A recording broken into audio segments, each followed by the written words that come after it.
You decided to write a book about selling this time. There's a lot of books on the market about selling. Why was it a topic you felt needed to be addressed? Well, I mean, actually, one reason that I wanted to write a book about sales is because there are a lot of books on the market, and most of them stink. And here's the backstory. So I wrote a book a few years ago called Drive, and that book makes an argument based on... Oh, these are the people who read it. And that book looks at about 50 years of social science, and it makes an argument based on that science, or not an argument, basically says that what the science says is this, that there's a certain kind of motivator we use in organizations, what I call an if-then motivator, a controlling contingent motivator. Science is pretty clear. Controlling contingent motivators, if-then motivators, work really, really well for simple tasks, not so well for complex creative tasks. And so I wrote a book about that. And one of the things that I've done, Larry, as a writer, is I always... sometimes to my delight, often to my dismay, I put my email address on the jackets of my books. You got that. So, so I get a lot of email, and almost from the outset, people said, what about sales? Sales commissions. The only salespeople are purely coin operated, right? We all know that. You put a coin in the back, they do a little dance. When the time runs up, they stop dancing. Isn't that the classic kind of if-then reward? And I said, interesting point, let me look at this. So I started looking into it a little bit. I started hearing from, this is pretty interesting, some companies that had eliminated commissions for their sales force and seen sales go up. Whoa, that's kind of interesting. And I realized after like 20 years of writing about business, I'd never written anything about sales. And so I didn't know anything about it, so I said, this goes back to the question about the book. So I started looking and saying, let's take a look at some of the books. I'll smarten up on this by looking at the books. And the books were things like, you're laughing already, you know these books. You know, the books were things like 41 Sleazy Ways to Close the Deal, 18 Obnoxious Cold Calling Techniques. And so I said, all right, here we go. I'm not learning much from there. Let's go to our institutions. Let's go to our education institutions, our business schools, because they'll have scholars studying sales, and they'll have courses for these young businessmen and women to prepare them to sell. And they don't. They don't bother to teach sales, as if making the cash register ring is somehow, incidental to commerce. And so I said, let's write a book about sales. Let's do it in a different way, and let's write a book about sales for people who probably would never read a book about sales. Now, there's a lot of people in the room tonight, probably, who, when they hear they are a salesperson and don't know it, have this icky feeling come over them. Absolutely right. How many people have an icky feeling coming over you when you hear the word sales? A lot of you. All right. This is this is a really interesting thing about people's kind of visceral reactions to this. So one of the things I did in this book is, there's some really cool, interesting tools available. And so I decided to try to use some tools, cheap tools that would have been out of cost prohibitive a few years ago. So one of the things that I did is I worked with a data analytics company, and I went out and did a survey of 7,000 adult full-time workers. And among the questions that we asked were, because I had a hunch that a lot of people were in sales. Even people who weren't in sales were in sales. If you look at the numbers, 1 in 9 people in the workforce are in sales. Their job is to get someone to make a purchase. But I thought the other 8 in 9 were in sales. And I had a hunch about that. And now, I know there are a couple other writers in the audience, at least two very experienced writers in the audience, and they'll know this well, that if you're experienced enough of a writer, and you have a claim you want to make, you can go out and find the evidence to support your claim. You can go out and find the anecdotes to support your claim. And I said, you know what, I don't want to do that. This time. No, I don't want to do. No, I don't want to do that. And so I went out and asked I asked some questions, and what I found is that people are spending an enormous amount of their time on the job, persuading, influencing, convincing, trying to get people to part with resources, to make an exchange. You give me you give me this, I'll give you that, and it's denominated not only in dollars, it's denominated in time and attention and other kinds of units. But taking this ocean liner and circling it back to the question you actually asked, Larry, the question had to do with ick, and that's a very important word. What I wanted to get at this question, what was embedded in your question, which is, what is people's reaction to this concept of selling and sales? And so one of the questions that I asked in this survey was this: when you think of sales or selling, this is the question, when you think of sales or selling, what's the first word that comes to mind? Now, there's a certain reason I wanted to ask a question like this. You can ask questions in survey research saying, do you strongly agree, somewhat agree, those kinds of questions. And those kinds of questions are revealing. But there are other kinds of questions that I thought we could use some of the quantitative tools to get at. So what's the first word that comes to mind when you think of sales or selling? And And so, well, I mean, what would you guys say about that, any of you? Harass. That's one word, right? Yeah. Cars. Car salesman. Suit. Pushy. Commission. Anybody else? Dishonest. Ruthless. Reciprocity. So we asked this question, and some people said things like persuasion, marketing, that sort of stuff. There's interesting answers. But I took out the nouns, because the nouns were basically offering synonyms, and I went to look at the adjectives, and compiled the top 25 adjectives. Number 1, Logan? Pushy. Pushy was number 1. Among the other ones, among them all, 20 were negative. 5 were positive. There were words slimy, sleazy, smarmy, cheesy. They sound like the 7 dwarves that no one else, you know? But it was going back to the point, we even had people, which is so fascinating in how people respond to things, sort of breaking linguistic categories. They were offering us not only adjectives, but interjections. So we had one of the top answers was yuck. Another top answer, ugh. Another top answer, ick. And that gives us a sense of what we think about that. And my view is that that's actually completely wrong. You argued in the book that so 1 out of 9 profess that they're in the sales profession, the other 8 are selling and they don't know it. And if we're all sort of doing that, and we're all selling, why is it we have such an aversion to the sale? Is it the used car salesman? What is it that has made this thing in our mind that selling is somehow a little bit dirty? It's a bunch of things, but I also asked the question, what picture comes to mind when you hear the word sales or selling? Because I was curious about letting people who are thinking in a more kind of visual way what they would say. And uniformly, it was an extraordinary response. It was almost a, not quite uniform response, but an overwhelming response. There was a version of a man in a suit selling a used car. Over and over again, that's what people thought. Now, why do we have this visceral distaste for it? I think that view is perfectly understandable, but it's a view not about sales, but about the conditions in which sales have often taken place. Most of what we know about sales, most of sales as we've known it for years, comes from a world of information asymmetry. The seller always had more information than the buyer. What happens when the seller has a lot more information than the buyer? They can rip you off, right? If I know a lot more than you, I don't have to disclose I don't have to disclose information. You're not going to be nearly as well informed as I am. You're not going to be as robust in bargaining in a deal. So go back to cars. Cars are a great example. 20 years ago, you go into a Chevy dealer. Chevy dealer is going to know a lot more about cars, a lot more about Chevys than you ever will. Okay? Information. So this is why we have the whole principle of buyer beware, is because of information asymmetry. Buyers don't have a lot of information. They don't have many choices. They have no means to talk back. That's a world of buyer beware. You can get hoodwinked. So we expect sleazy, smarmy, and slimy in the used car lot to rip us off. But something kind of peculiar has happened in the last 10 years, right? Do we live in a world of information asymmetry? Not so much, not ever. It's a world of information parity. Cars are the great example of this. Go into a Chevy dealer today. You can arguably know as much about cars as that Chevy dealer, as much about Chevys as that Chevy dealer. You can go in there saying, I got a pretty good sense of what every dealer in this area is charging, so you can't really hoodwink me. I could go in there and say, what's a make of Chevy? You're a brand guy. Malibu. Malibu, okay, so I can go to a Chevy Malibu users group and say, hey, you know, Why would you want to?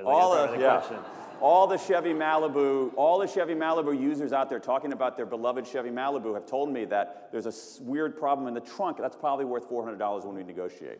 I interviewed a car dealer who runs a big set of dealerships in Washington, D.C. She said when she started selling cars in the mid-1980s, the factory invoice price of the car was locked in the safe. Even the salespeople weren't allowed to see it. Now, my nearly 80-year-old mother in Columbus, Ohio, can go into a car dealer with the factory invoice price of the car, all right? That's a very different world. That's a world of seller beware. And to my mind, it's that world of seller beware, that's not the world of sleazy, smarmy, and slimy. Sleazy, smarmy, and slimy can't flourish in that world. It's a world of seller beware, and at least my argument is that a world of seller beware is not different in degree from a world of buyer beware. It's different in kind. It's a different enterprise altogether. Give us this unlikely hero in the book in Norman Hall, who you wouldn't expect to sort of have these lessons to teach us, but what prompted you to go out looking for Norman? So Norman Hall, this is a terrific guy. So Norman Hall is, anybody here how many people here have heard of Fuller Brush? Okay, so we've just identified everybody over 40. No, and then you have people in their 30s saying, no, I read it in the book, I'm not over. Yeah, that sort of reaction would only happen in Southern California. But Norman Hall, so Fuller Brush, there was a time, it's a remarkable business story. The Fuller Brush story is a remarkable business story in so many ways, and I know way too much about the history of the Fuller Brush Company.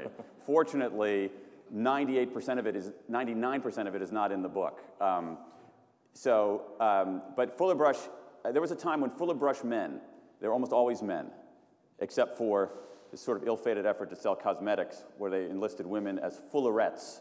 An unhappy little chapter in the history of the Fuller Brush Company. In any event, these were people who went door to door selling brushes, hair brushes, scrubbing brushes, and so forth. Now, at one point in America, they were ubiquitous, and the numbers are just breathtaking. At one point, here's my startling Fuller factoid. At one point in the 1950s, Fuller Brush men made 50 million sales calls in a year in a country that had 43 million households. I know, it's startling, isn't it? I mean, it's just kind of amazing. And now, when's the last time you saw a Fuller Brush man? I think about my own kids. If like, we live in Washington, D.C., if like some guy with like brushes came to the door and knocked on the door, like my kids would be like, 911, you know? I mean, so I found the last Fuller Brush man in San Francisco. His name is Norman Hall, as Larry said. He's been selling brushes door to door in the San Francisco business district for the last 40 years. He's an extraordinary guy, a really interesting guy, and he ended up sort of teaching me a lot about what it means to sell, and he has some very interesting lessons that are also, a lot of the principles that he's guided his life by end up being very consistent with what the social science tells us about effectively moving people, selling, persuasion, influence, that sort of thing. He's a terrific guy. That's what I thought was so intriguing about the way that he sort of weaves in and out of the principles you're talking about in the book, and I want to get into those more in a moment, but what do you think, what can a guy who's 75, who's been selling brushes for 40 years, what lessons does he have that we can learn from with this environment that's changing, where it's now seller beware? Yeah, I think a lot of the lessons that I think that Norman, at least for me personally, taught me a lot about were on something that I call buoyancy. He said something that I thought was just poetic He said, the hardest part about being in sales, he says, every day you face, and this is his lovely phrase, it's poetic, an ocean of rejection. An ocean of rejection. So you just think about, like, what's that like, going out every day and facing an ocean of rejection. So in order to so buoyancy is the quality of how do you stay afloat in that ocean of rejection. And actually, there's really interesting evidence in the social science about how do you remain buoyant, how do you prepare yourself for an encounter, what do you do during an encounter, what do you do after an encounter. There's some interesting research. Martin Seligman has some very memorable historic research about, he wanted to study rejection. Martin Seligman is at the University of Pennsylvania. He's one of the psychologists, he's a founder of the positive psychology movement, former president of the American Psychological Association. And at one point, he started his career doing research on learned helplessness. And that took him to study rejection. And so he decided to study rejection by studying life insurance salesmen. And so he spent time with life insurance salesmen in Pennsylvania in the 1980s. And what he found is that the best predictor of their success was their explanatory style, how they explained their failure. And there are ways that we can get better at explaining that failure. Norman was a great example of that as well. He's a great listener. He is not the pushy salesperson at all. He listens. He refers to himself as soft-spoken, which is something that you wouldn't associate with someone who spent 40 years selling brushes door to door. He says, I'm soft-spoken. I think that's why I do well. So he has a lot of really interesting lessons. He's a really interesting, smart Fascinating guy. So listening and being able to not always have that high volume that we sometimes associate with people that are doing what Alec Baldwin told us to do and Gary Glenn Ross, always be closing. Yeah, exactly. And you challenge that notion of the ABCs, and tell us a little bit, talk a little bit about how you think well, that. You know, always be closing, that kind of predatory push, push, push, push, push. That can be effective when people don't have many choices, they don't have a lot of information, and they can't talk back. Right. Okay? So that's a perfectly viable strategy, but not now. And so what I did is said, if I'm right, or as anybody who writes the sort of books that I do, if I'm more right than wrong, how do you prepare yourself to do well in a world where we're all in sales now, but sales isn't what it used to be? How do you prepare yourself? How do you get better at this? And so what I did is I looked at the social science and found 3 particular qualities: attunement, buoyancy, and clarity, the new ABCs. Attunement, buoyancy, and clarity. Attunement is perspective taking. How do you understand things from other people's perspective? There's some really interesting ways for us to get better at that. Buoyancy, which I mentioned before with Norman, and then clarity, which is we have such a huge amount of information out there. How do you distill it?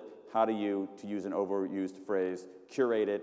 And also, I think very interesting for any of you who are educators out there, this move from, and it's appropriate that we're here in an art gallery talking about this, we tend to think that there's a move in sales, I'm not selling anything, I'm providing solutions. It's all about solutions. Okay, and that's fine. But today, if somebody knows precisely what their problem is, if you know precisely what your problem is, you can probably find a solution on your own. Where someone is more valuable to you is if you don't know what your problem is, or you're wrong about your problem. So there's a premium beyond sales, just the entire workforce. Problem solving still matters, but what matters a lot more is problem finding. How do you identify problems people don't realize that they have? How do you anticipate problems they're going to have down the road? And problem finding is very much an artistic sensibility. The very best artists are problem finders. On the problem finding thing, on that, I'll play devil's advocate for a little Talk bit. to me. You were talking about going to a car lot today. You're Yeah. going in with information, you got a smartphone in your hand, Yeah. you can look everything up. You brought up in the book going to CarMax where the computer is actually facing both the salesperson and the customer. But there's still that dance after you decide to buy. Yeah. Let me go ask my manager if we can get this through. Isn't there still that inherent disadvantage for the customer when you get into that spot and you're now attached to this thing you want to get, and you're still selling and pushing things through? How is that? Is that changing, or are consumers getting more some things that they can use in that situation? That's a tougher situation. What I've seen happen is that if you're haggling over price, the differences in the price is going to be relatively small. Right. They're relatively small. And I think a lot of dealers will try to, I mean, if you want to take the low road, a lot of dealers will try to get you in the financing rather than the price of the car.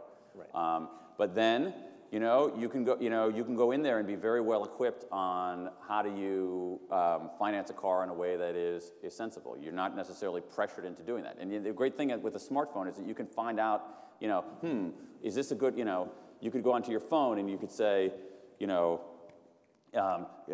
interest rates for car loans, average, and suddenly say, oh, wait a second, Mr. Smith, I think 29% is too high, and so again, it's not perfect. It's not a world, I mean, we have this, those of you who studied economics know that a lot of economics, some kind of economics, and particularly sort of a branch called law and economics, has these stipulations that basically say, in a world of perfect information and zero transaction costs, the parties will bargain to a wealth maximizing result. All right? But we never live in a world of perfect information or zero transaction costs. There's still going to be some imperfect information and still some friction, but there's a heck of a lot less. You speak a lot in the book about the unlikely kinds of selling things, like for instance, educators or people working in the healthcare field, that there's a lot that we can learn from them in terms of how this idea of moving others, but also that they can learn from sort of what's happening in the sales environment today. Why did you focus on those particular fields? Well, one reason, I was kind of surprised by the numbers that we got about how much time people were spending doing this thing that I call non-sales selling, basically persuading, influencing, convincing, cajoling. So I started looking for explanations for it. And there are a number of explanations for it. Why are so many people involved in this today when they might not have been? We don't know for sure because no one ever measured it, but they probably were not involved in it as intensely years and years ago. And there are a lot of reasons for that. First, there are a large number of small entrepreneurs, and every entrepreneur is in sales, period. And so so I write a little bit about a guy who has, of course, an artisanal pickle company. in Brooklyn, of course. And so, you know, and he's the business, right? And so he's selling all the time. You also have something really fascinating going on in some companies. This is really, I think it's really interesting, in that I read about a couple of software companies. One of them is a $300 million a year software company. They have $300 million in sales. Okay, they have $250 million a year in sales, and they have no salespeople. What? And you start asking them questions about this, and they give you these kind of Zen-like answers that basically go, no one's in sales because everyone's in sales. All right? Even though it's not anybody's job, it's everybody's job.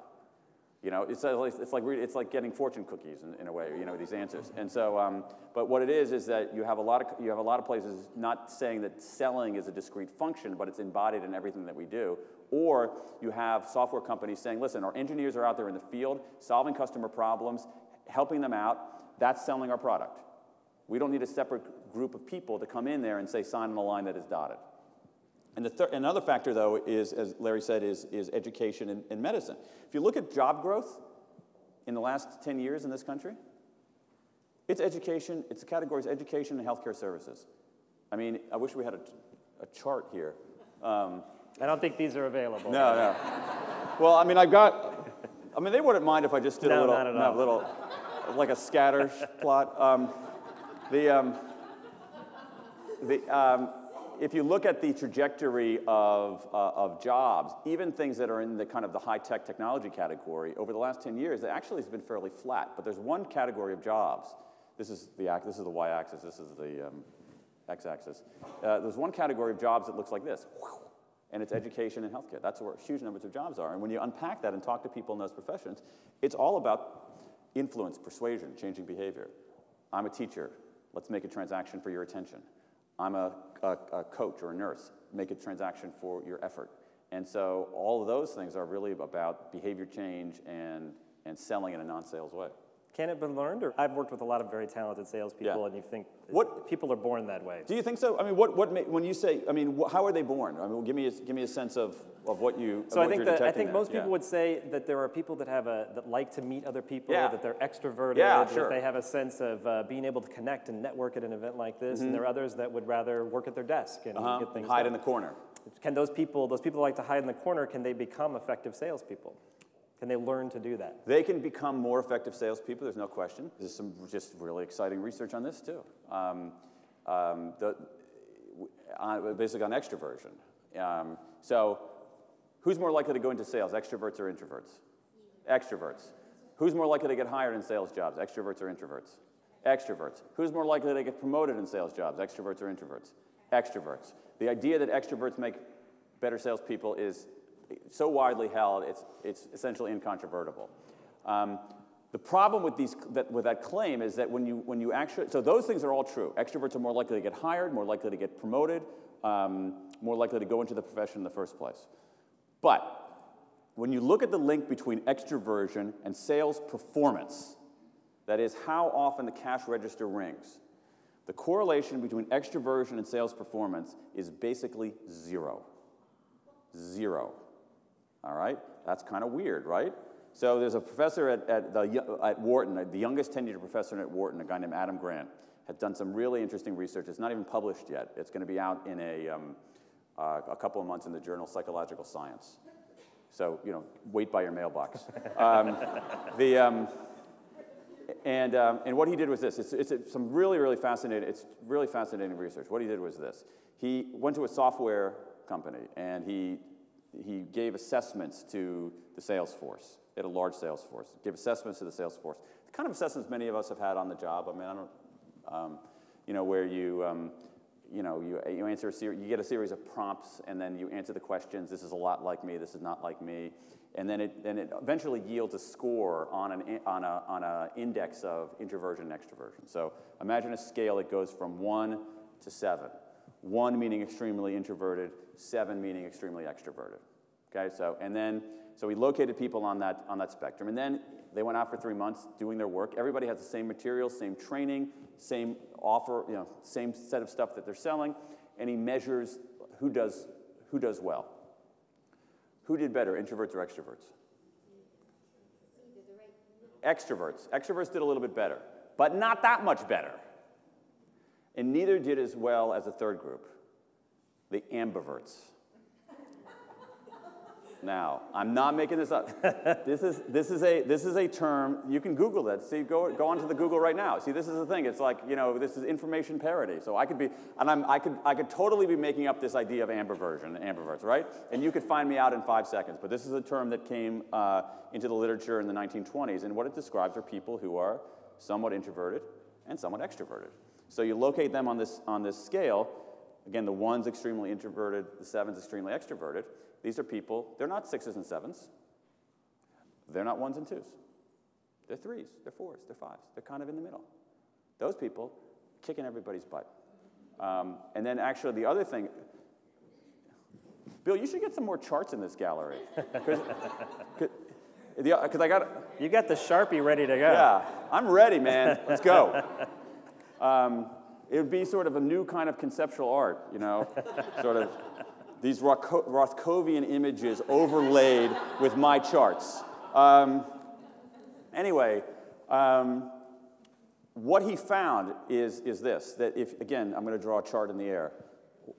Vertical axis, horizontal axis. This is, I don't even need, this is 1 for introversion. This is 7 for extroversion. This is essentially performance art now. So you should be paying for this, right? Or I could do it every day and we could make it an installation. In any event, 1 here, 7 here, and introversion, extroversion, right? And this axis here is sales. You with me? Everybody with me? No, you're not. Everybody with me? Here's what the plot looks like. Make sense? Very low on the edges, very high in the center. So the people down here, the 1s and 2s, they're not very good at this. Why not? They're too shy. They cower. They're cowering in the corner. They don't. There's also an assertiveness. They like issue. their books or something. Yeah. Right. Well, we like books, That's but good. you know,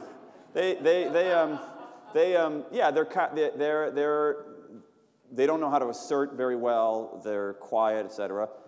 But the people down here, the 6s and 7s, the people who we think of as the kind of classic salesperson, the glad-handing, pat you on the back, squeeze you on the elbow, hey buddy, what can I do to put you in a Buick this afternoon kind of guys, they ended up not being very good at it. Why?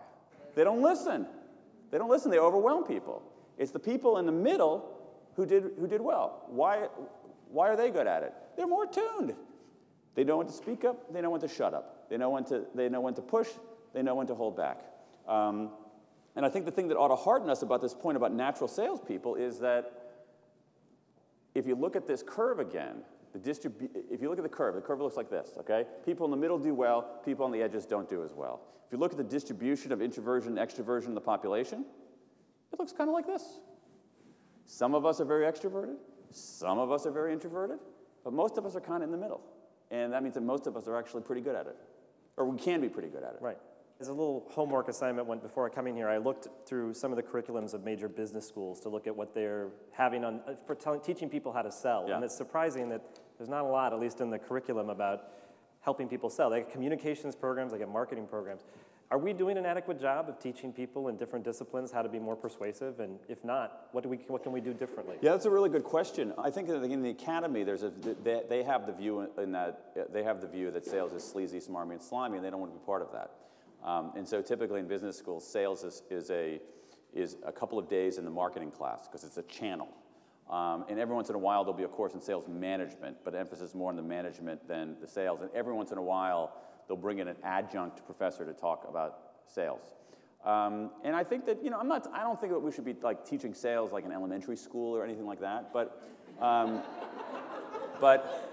I do think I do think that if people get better at some of these core qualities, let's not call it sales for a second.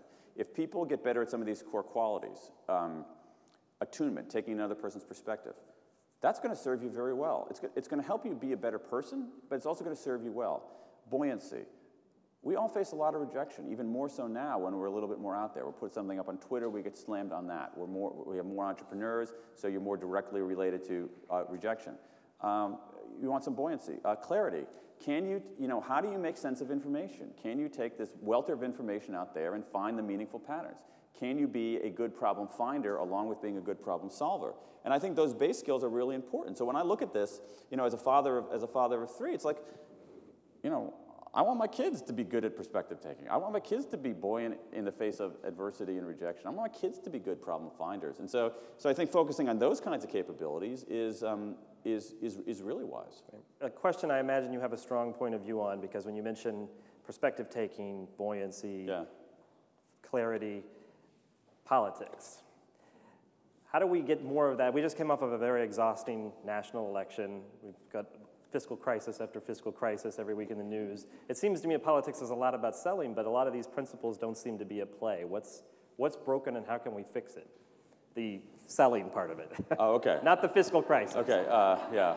Well, I happen to have a $1 trillion platinum coin. You had a unique vantage point in how you sell a campaign and how you manage a campaign.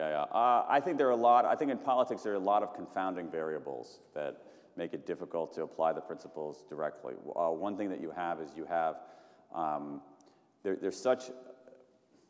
there are a couple of structural things going on. Number one is that you have, especially in the House, you have such little overlap in perspective that if you and I are going to do a deal of any kind, there has to be some common ground. Okay, there has to be some common ground. So if you and I are going to go out to dinner, all right, and we're going to sort of negotiate over what we're going to have for dinner, and you're a vegan and I only eat pork, we're going to have difficulty finding common ground, right? And so even you are sort of a very skilled salesperson, it's going to be hard for us to find that common. There has to be some existing common ground. And if you look at where the parties are today, especially in the House, I can't even believe I'm going to do this. I got to draw another chart. I'm so sorry about that. It's the only way I can. It's the only way I can explain it. So if you look at, so here we go. So this axis here is basically left and right. All right, and sort of in politics. And basically, what you have is you have the Republican Party, you have the Democratic Party over here. The distribution is everybody's far to the left, and in the Republican Party in the House, you have everybody's far to the right, and there's just no common ground. So it's hard to do a deal if there's no common ground. If you have a Buick where you will lose money if you don't sell it for $2,000, and I only have $500 in my pocket, it's hard for us to do a deal. And I think that's a structural problem that's very hard to solve. I also think just the amount of time that these folks spend raising money, distorts their.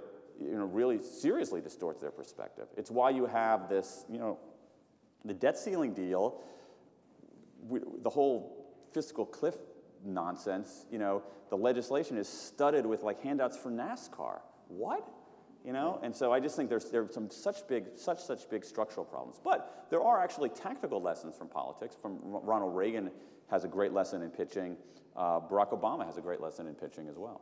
What are those great lessons that you think we take away? Well, let's talk about pitching. Ronald Reagan is a great example of how to pitch, and it's actually very consistent with the research. So let's talk about this. We're pitching all the time, right? You got to distill your message, get it out there quickly, and we tend to pitch with declarative statements. And in 1980, for those of us who remember this, here's the scenario in 1980. Ronald Reagan. People are a little bit. He's a governor. He's a former actor. People are a little bit leery of him.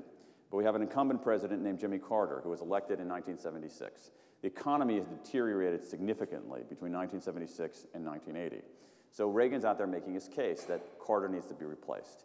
And his case was essentially, your economic situation has deteriorated over the last 4 years. That's the case that he's making. That's not what he said, right? Those of you old enough will remember what he said. He said, are you better off now than you were 4 years ago? Why is that effective? There's research out of Ohio State that tells us why, and here's what it is. When the facts are clearly on your side, you're better off pitching with questions than you are with statements. Why? Because questions and statements operate differently. Questions, even if it's a question to yourself, even if someone's not answering explicitly, questions are more active. They demand a response, and even if someone isn't uttering the response, they're actually processing it in a way. So if you say your economic situation has deteriorated in the last 4 years, okay, If you say, are you better off now than you were 4 years ago, what do? Invariably, if you're on the receiving end, you say, let's see, 4 years ago, 1976. Oh my God, these are awful. We got to get rid of this guy. And so what happens? You begin summoning your own intrinsic and autonomous reasons for agreeing with that person. When people summon their own reasons for agreeing with you, when people summon their own reasons for doing anything that's their own, that's autonomous, that's from themselves, they adhere to it more strongly. Very, it's a classic thing. So if the facts are on your side, asking a question, it can actually be more persuasive. This is the great lesson. I mean, Reagan, there's no way Reagan would have known that because the research was done, 20 years later, but he had a great communicator's intuitive sense of that, and it was very persuasive. Now, if the facts aren't clearly on your side, this is a bad idea. Oh, I mean that. No, this is very serious. This is very serious. So Mitt Romney, bless his heart, Mitt Romney wheeled this out for a week this fall. He wheeled this out. The Reagan asked, are you better off now than you were 4 years ago? And then he wheeled it back into the barn after 6 days because it so clearly wasn't working. And he has polling data showing this is not working. Why? Because the facts weren't clearly on his side. Are you better off now than 2012? Are you better off now than you were 4 years ago? People say, okay, let me think. 2008, 2012. Things are really crappy right now. Yeah. Oh my God, things were really crappy in 2008. It's like, I don't. Maybe I'm a little better off. It's not that. And so they begin summoning their own. They begin summoning their own reasons for disagreeing with you. Does that make sense? And so it's basically that questions are active. Okay. And so if the facts are on your side, pitching with questions is actually very, very effective. If the facts aren't on your side, you're basically giving people reasons to disagree with you. So I think it's a great lesson from Ronald Reagan. And you even took that to another extent in the book where you talk about the notion of using that with yourself. I mean, when I think about, we've read these, you mentioned at the beginning the self-help sales books that are out there. It's always about that affirmation. Yeah. I think the comedic tragedy of Annette Bening and American Beauty in front of the mirror to sell that house. But you say there's a different way to do it, and it goes back to the question. That's the example. I was sort of racking my brain. That's the perfect example. Start slapping herself. Yeah. That's the perfect, oh man. That is the. Write it down. I am writing it down. That is a perfect example. That's what we're told to do. Hang on for 1 second. That's a perfect example of that. No, basically what it is that so you're preparing yourself for an encounter, basically any kind of encounter. Our instinct, our messages we get say basically pump yourself up, like Annette Bening, or even. So you can do it, sort of the Bella Caroli school of motivation. You can do it, Carrie. There's also a kind of hyper-masculinized version of it that you see, kind of, you're an animal, you got this, you're a monster, that kind of stuff. And it turns out to be not that effective. This is research out of the University of Illinois and out of Mississippi State that says this, that you're much better off, instead of pumping yourself up, actually moving to something that these scholars call, the lead researcher is a woman named Dolores Albarracin, who was at Illinois, now is at Penn, and she found that the better thing to do before an important encounter, it could be going on a sales call, it could be going to an important meeting, it could be asking somebody out on a date. What you're better off doing is not saying, you can do this, you're better off saying, can you do this? It's what she calls interrogative self-talk. Interrogative self-talk is more powerful than, according to her research, than declarative self-talk for the exact same reasons. If I say to myself, let's say I'm going to, I'm going to a meeting where I'm pitching an idea, and I walk in there, I'm getting ready to go, you got this, Dan, you're awesome, we go, all right? I feel pretty good about that, okay? Because I like hearing that I'm awesome.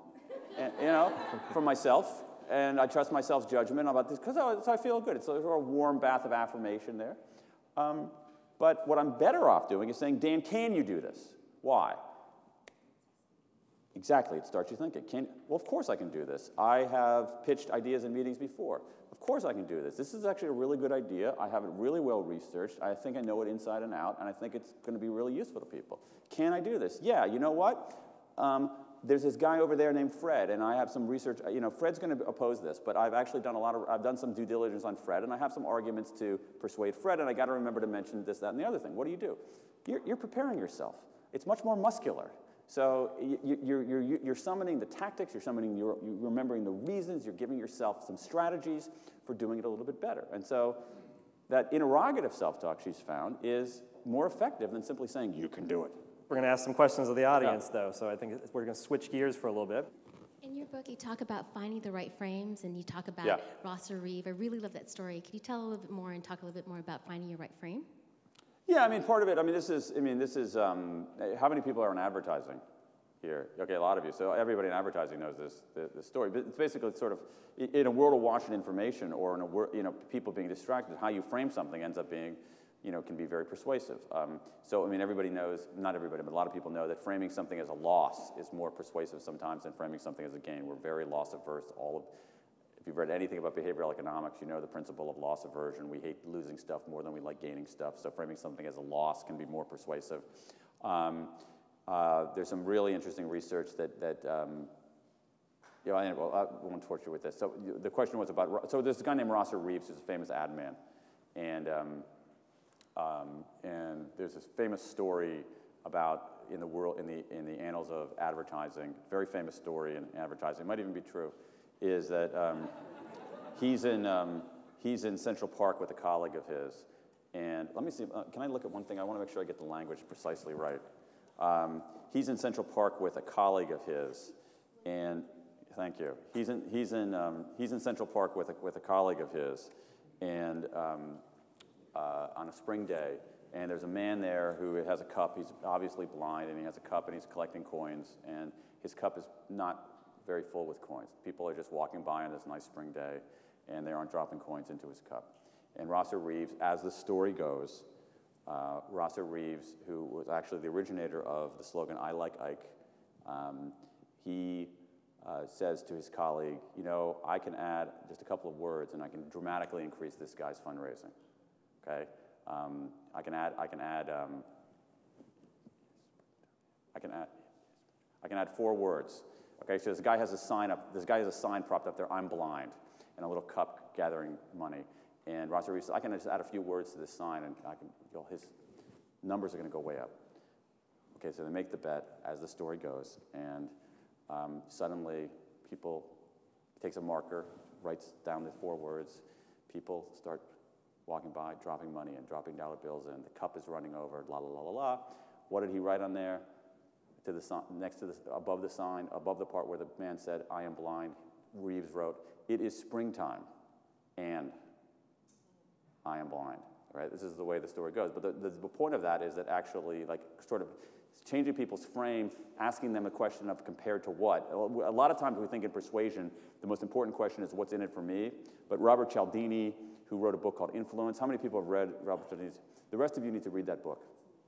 It's an extraordinary book. Everybody should read this book by Robert Cialdini called Influence. And you don't have to read any of my books. You should buy them. But you don't know. In any event, sorry. It's basically, Cialdini's research and his writing has done a lot on this. It's basically, we think that the most important question in persuasion is what's in it for me, but in many cases, the most important question is compared to what? Compared to what? And so changing that frame by offering a comparison can be really powerful. In the story, again, I don't want to, I couldn't find out, I couldn't verify that the story actually happened. I can verify that it's widely told, but it's instructive nonetheless. And for the advertising folks in the room, you talk about framing and putting springtime and I'm blind. Yeah. How does that also tie with, say, with Reagan, with the question he asked? You started it off with "It's Morning in America" and painted this sort of tapestry. How much of that is misleading or perhaps priming people to put a certain idea in their head versus actually having a conversation with them, trying to get on the same side of the table with them? It's a good point. I think that 30-second television ads are, they're obviously not conversations, but I think that there's a lot of evidence that the efficacy of 30-second television ads is declining. It's declining, yeah. Yeah, declining significantly, and so they're looking for other things that are more engaging. Right. Literally, so it's let's tell a narrative across several. Let's have a narrative across several television spots, or let's have a call to action at the end of the spot that asks the viewer to do something to find out more, to engage in some kind of game or something like that. Right. But is framing also, before we go to the question, is framing also part of that sort of painting the picture I read a study the other day, for instance, that was showing how that indulgent products, like things that have to do with sort of guilty pleasures, that the feeling of guilt actually increases the pleasure of those products. Huh, that's interesting, yeah. And so I wonder if that ties back into what you were saying with priming, of sort of when you point that little nugget out there, it also can start to put people over to your side to help them see the picture the same way you hope they see it. That's actually very plausible. There are some things that small things can change context. Small things could change context significantly. And the question, though, is that when it becomes, when something is clarifying and when it's manipulating. Right. I'm curious to know, you talk about introverts and extroverts and the people who make good salespeople in performance. Have you done any research around, or do you have an opinion about how you identify in a meeting or two who falls in that middle category? Because it's pretty easy to recognize an introvert, pretty easy to recognize an extrovert, but are there characteristics that we could look for in hiring? That's a good, well, in hiring. Identifying. Yeah, okay, no, that's what I mean. I think it's actually hard to determine someone's, level of introversion, extroversion merely by a few observations. I think it's very difficult because I think it's very, very difficult. So, have you ever taken an introversion, extroversion test? And so have I. And what would you guess Larry is? What do you test as? I tested that as a 3. As a 3? 1 to 7. So 1 to 7, yeah. And what do you think I would test as? 6? 3. Okay. So, and the other thing is, so it's hard by observation. There are assessments, some of which are good, some of which are not, that you can do as as pre-screening hiring. I think the more important thing is that the unit of 1 is to think about this. Most of us have a sense about whether we're more introverted or extroverted. And so let's say, so what would you be? Where would you locate yourself? I'm going to say a 5. You're going to say a 5. So you're in a nice spot, man. Here's the thing. Introversion and extroversion are fairly stable personality characteristics. So Larry probably, I'm 48 years old. So if somebody would have given me this instrument when I was 8 years old, I probably would have tested more introverted than extroverted. As 48-year-old, I test more introverted than extroverted. So I'm not. There's no way that someone like me is going to go become a 6 or a 7. Absolutely not. I will not be at a party with a lampshade on my head, and anything like that. But you can make sort of one move. You can maybe move up 1 notch. So what I can do, and this is what I've done truly maybe I'm like maybe a 2.7 or something like that, maybe even a little lower than 3, is I've learned from extroverts, learned how to be slightly more gregarious, learned how to be slightly more assertive, learned how to be slightly more forceful. Now again, I'm never going to be a 6 or a 7, but if I'm, say, a 2.8, I can become a 3.8, and that's pretty good. So if you're a 5, watch your friends who are extroverted. What are they doing? Maybe they're listening more actively. Maybe they're taking a moment before they respond. And you can learn from them and move over to be a 4. If you're a 1 or a 7, then it's actually challenging to do this kind of stuff. Because a 1 can't even make it to 4. So a 1 probably should do things that aren't involving this kind of work. A 7, yeah. But no, I think it's challenging for a 7. I think there are other kinds of things that we might draw on those kinds of capabilities. The truth is there aren't that many 7s. But let's take a 6, okay? Think about someone who's strongly extroverted, a 6. Well, that 6 can learn how to become a 5. Frickin' shut up, right? That's how you do it. And so I think at the unit of 1, we can think about ways, if we're one way, let's learn what the other people are doing and be very keenly observant about what they do, and we can get a little bit better at that.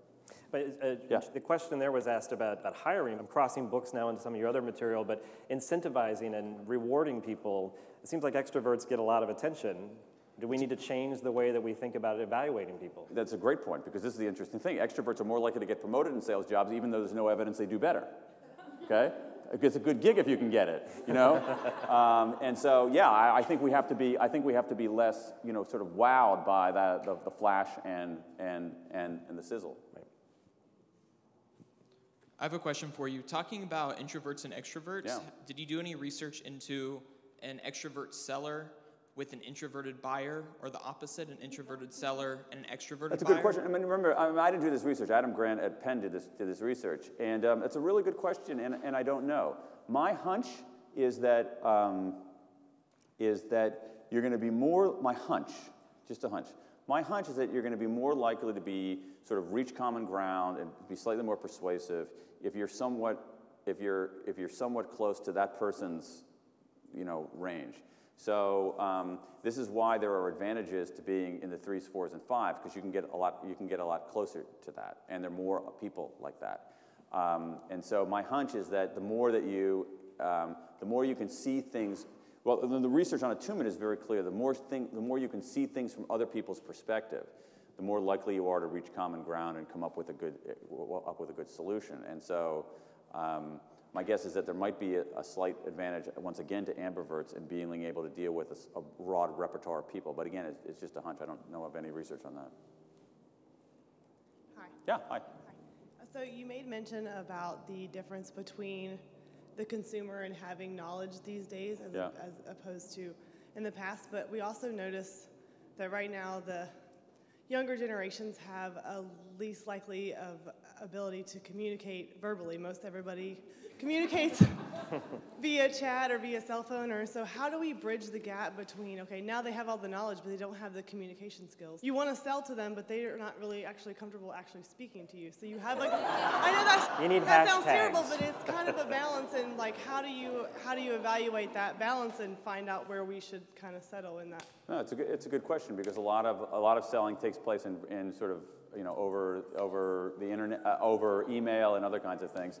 And let's talk about it. Let's talk about very, very briefly about attunement. Attunement is how do you take someone's perspective, all right? And what the research shows is that feeling powerful actually distorts your perspective taking. So one thing to do is sort of not sort of feel imbued with power all the time, even if you're nominally in a position of power and high status. Sort of reduce it on your own to be more perceptive in taking people's perspective. But there's an aspect of attunement that involves mimicry. There's some really kind of freaky research on this, showing that the more we that when you, in some ways, reflect other people's physical behaviors, subtly mimic their use the same gestures, use the same posture, use the same kind of words, that you're actually can be very much more persuasive. Now, this sounds duplicitous, but it's actually not. It actually allows you to see things from other people's perspective. If you go to a shopping mall or go to a college campus or go anywhere where there are groups of people and watch two people interacting with each other, you will see a lot of this kind of mirroring, a lot of this kind of mimicry. And there's research showing just sort of really freaky stuff about just how powerful it is. You give people instructions at the last, you put two groups of people into a negotiation setting. You give the second group last-minute instructions, like almost as they're, not quite, but almost as they're walking in. Hey, mimic what the other side's doing. They'll reach a better result for both sides. And so one other piece of research which is really amazing is, let's say that I'm let's say that I'm ordering I'm in a restaurant, right, and I place this order. Let's see. I would like, placing the order to the server, I would like a turkey burger with extra tomato, mayo on the sides, and sweet potato fries instead of regular fries. Now, if the server says to me, oh, so you would like a turkey burger with extra tomato, mayo on the sides, and sweet potato fries instead of regular fries, repeats back precisely what I say. Research out of Holland, it's not famous in any real sense. I mean, it's famous among like 8 people who do this, but research out of Holland shows that the servers who did that, who repeated back exactly what you said, 70% higher tips. Makes sense, right? And so getting to your question now, there are ways to do that kind of attunement via email and via even chat or text or anything like that. So for instance, I'll give you one tactical thing.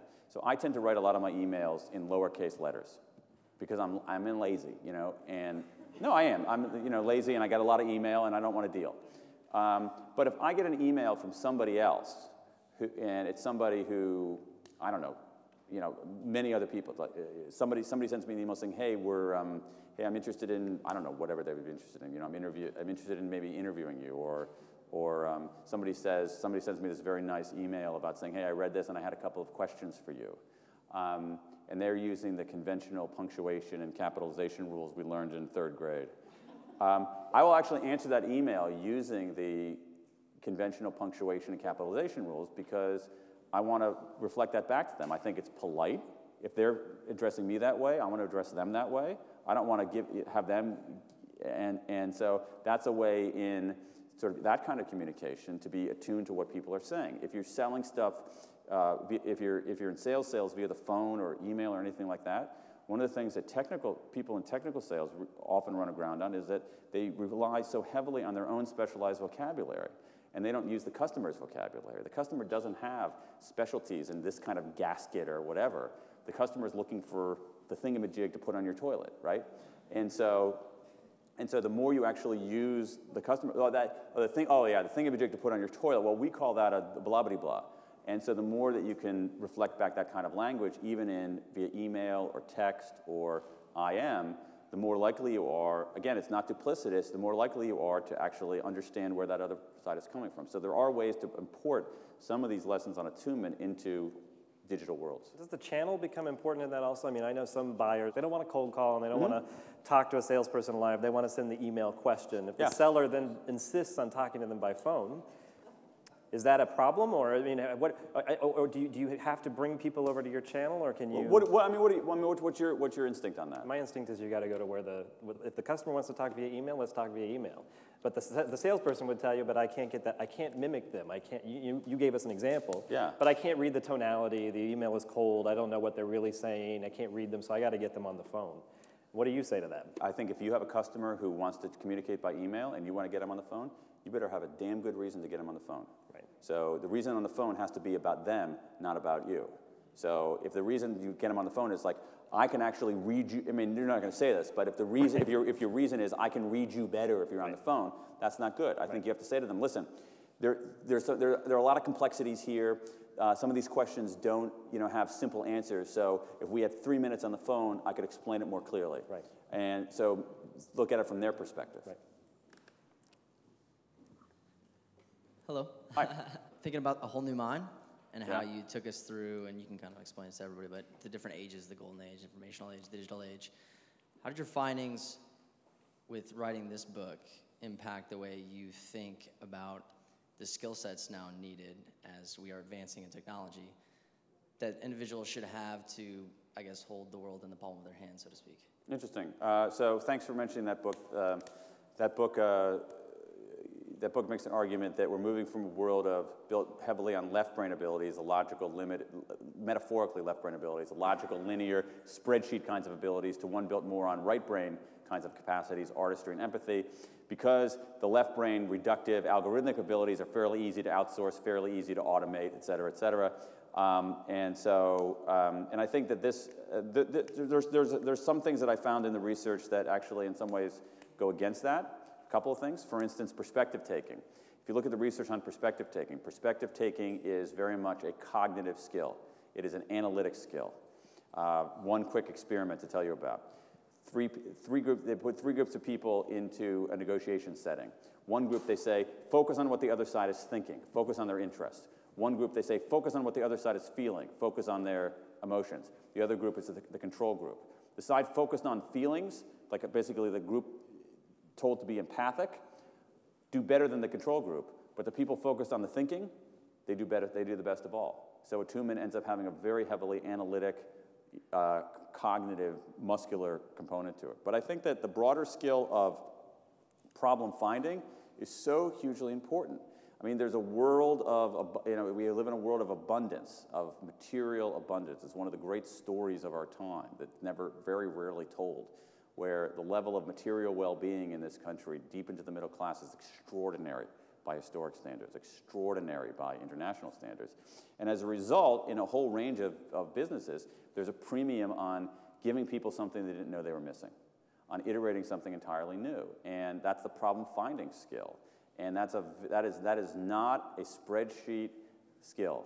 That is an artistic sensibility very much, and so I think some of this stuff is consistent. I think a lot of it is consistent, but there are some things that made me sort of rethink different components of it. But thanks for asking. Yes, I have a question. I've always categorized sales as essentially persuasion with a little bit of added value. And persuasion really, I mean, the primary tool you have for persuasion is language. And I was wondering if you addressed neurolinguistic programming or linguistics in the selling process? So the neurolinguistic programming or what? Linguistics. Linguistics in general. Well, actually, this ends up being something that I'm keenly interested in because I actually was a linguistics major in undergraduate. So we had it, I went to Northwestern University, and in my year we had the largest number of linguistics major ever. There were 4 of us.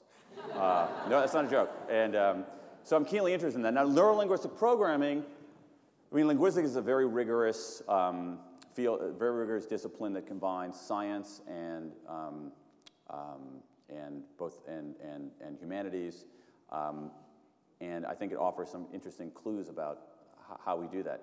Neurolinguistic programming is a different kettle of fish. Neurolinguistic programming, which is talked about mirroring and basically offers training on how to understand where people are coming from and so forth, has some, I think, some very sensible guidance, but there's no empirical support for it. So there are people who swear by it. I think it can be useful to people.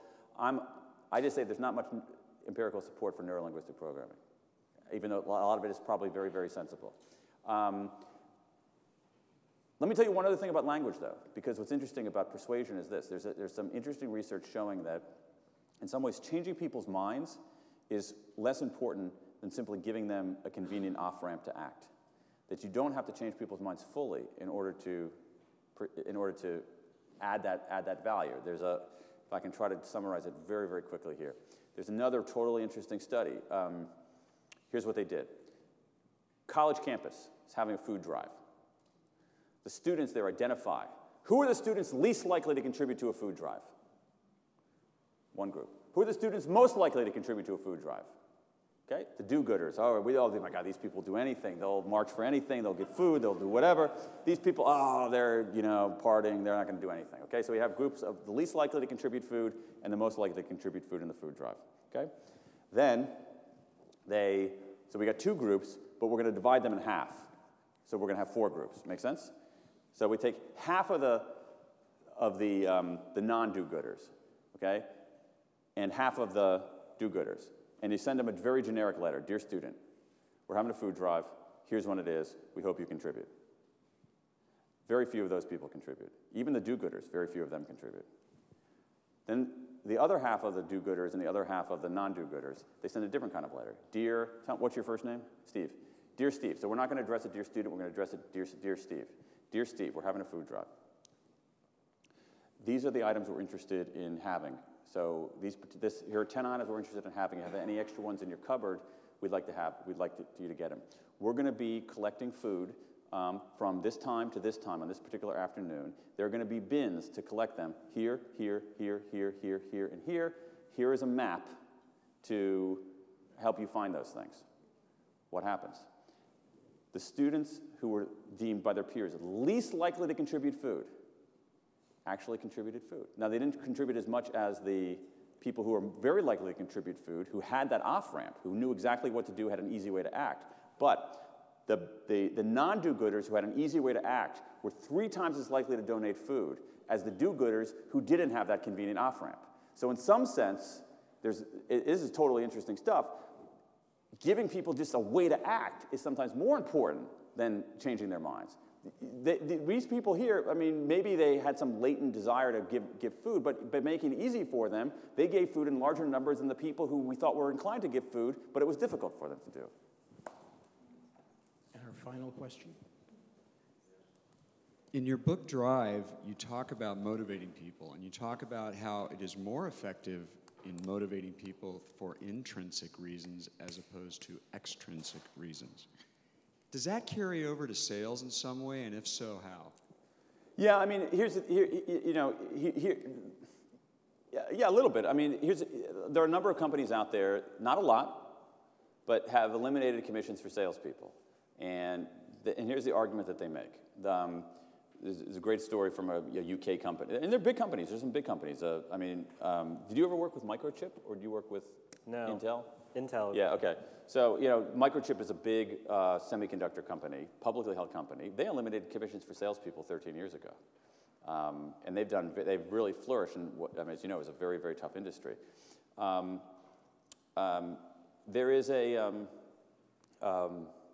There's a company in the UK that I wrote a little bit about where they had a sales force, and the salespeople, the CEO found the salespeople were gaming the commission system. Big surprise, right? So he made it more complex. So what do the salespeople do? They made their behavior more complex. He made the compensation system more complex. We can beat that. And suddenly he said, you know what? I'm gonna get rid of this commission system. I'm the CEO. It's a private company. I'm just going to unilaterally get rid of it. Some people quit, and he said, I'm going to replace it with a high base salary and some profit sharing. What happened? Well, sales actually went up, and when this guy named Neil Davidson tried to unpack the reasons why that was the case, here's what he found out.